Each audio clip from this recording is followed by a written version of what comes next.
was like outraged that he would be suggesting that there was something about 9/11 that wasn't above board, that there were, things we didn't know that were being hidden from us. And I was like mad at Alex Jones for saying that. I remember that really well.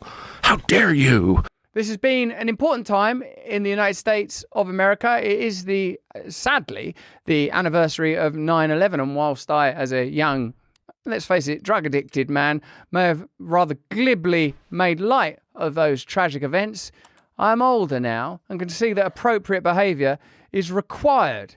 Here, we are going to focus for a moment on the story of Joe Biden's sort of rather dismissive doing 9/11 remark, the impact that that's had on people, I wouldn't say necessarily still grieving, although if you lose someone you love in a terrorist attack, it may take a lifetime to get over. And we'll also have a look at Rogan and Tucker discussing 9/11 and Building 7. So many questions still remain around 9/11. Thankfully, we can now ask those questions without being called conspiracy theorists. At least that's my hope. Let's have a look at a widow of a 9/11 victim talking about Joe Biden rather glibly saying that he was going to do 9/11. Let's have a look. Officials here today show their respect and reverence to the families on September 11th.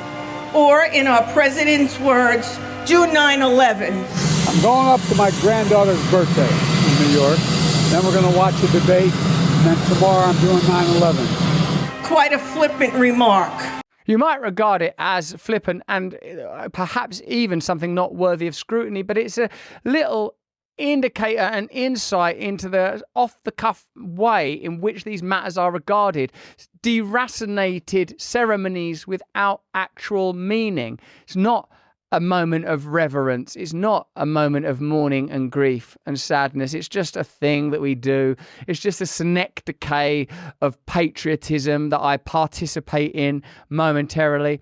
Let's have a look at Rogan and Tucker talking about 9/11 and Building 7. Of course, the two buildings were hit by planes and fell into their own footprints. And I've heard people say, well, that's happening because of the sort of tumbling floors within and because of the failure of the integrity of certain joists and the high temperature of jet fuel. But it's difficult to explain what happened to Building 7 in quite the same way. Let's have a look at Joe Rogan and Tucker Carlson discussing exactly that. That Alex Jones clip for me in 1999, I would have been, and I did see Alex Jones clips in 1999.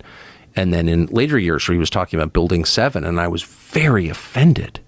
I was like outraged that he would be suggesting that there was something about 9/11 that wasn't above board, that there were, things we didn't know that were being hidden from us. And I was like mad at Alex Jones for saying that. I remember that really well. How dare you? The Building 7 one is wild.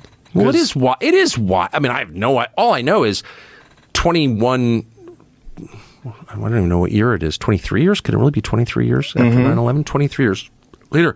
What's the justification for classifying any document around 9/11? There's no justification. Well, the same justification in classifying the documents about the Kennedy assassination. Well, exactly. 61 years later. Yeah, or releasing the COVID vaccine data 75 years later. Of course. Yeah.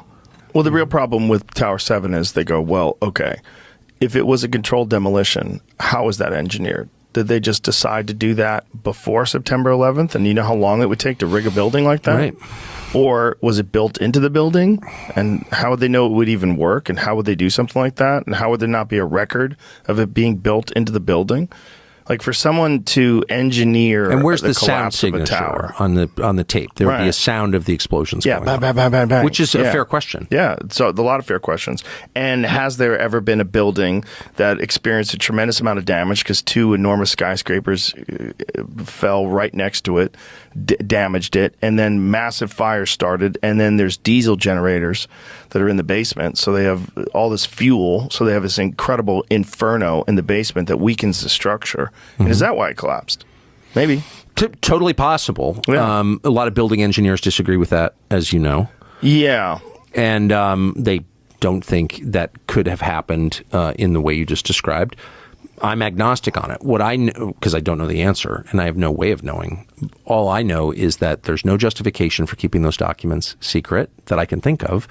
And if there is, tell us what it is. No one has bothered because nobody presses. And it's, I'll add that to the list of outrages. Yeah. You know what I mean? And then it gives you this feeling of helplessness because there's so many of those. They just pile on. There's always another one. Well, There's the U.S. always a government new one. spied on. Certainly a question that I think people will ponder for a long, long while, but they better not ponder it online or they'll be censored and called conspiracy theorists. It's best to close your mind right down to this submolecular little item and remain in a kind of blissful state of total ignorance and compliance rather than awakening immediately, recognizing that the very forces that have been charged with the care of your nation, your community, and your children are perhaps the most nefarious of institutions that we have ever known. Maybe not because of some individual spiritual failing, but perhaps just because of the terrible inertia of power. In a sense, we don't need to know the biography or psychology of this power. We simply need to stop it and oppose it beginning now. But that's just what I think. Why don't you let me know what you think in the comments and chat? Remember to like and subscribe and participate and join in.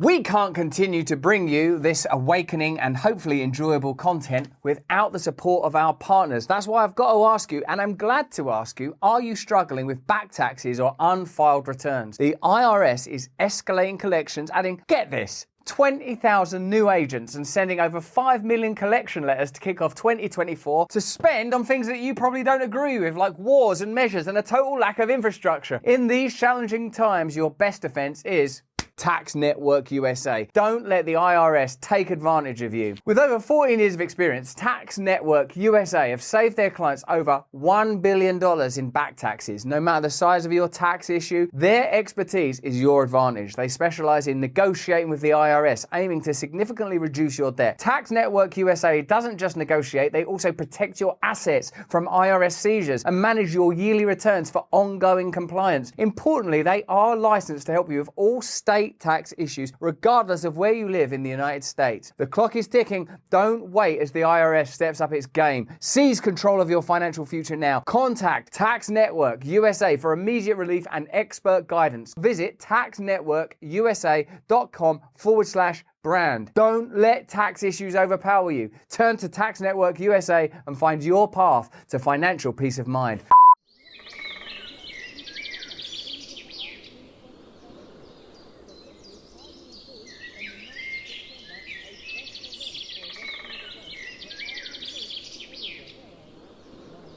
Hey, thanks for watching. If you want to see more uncensored content where free speech can flourish, join our live stream. Click the link right here to watch the next video if you want to, or become a member of a growing movement. Download the Rumble app and you'll be informed every time we make a new piece of content. Stay free.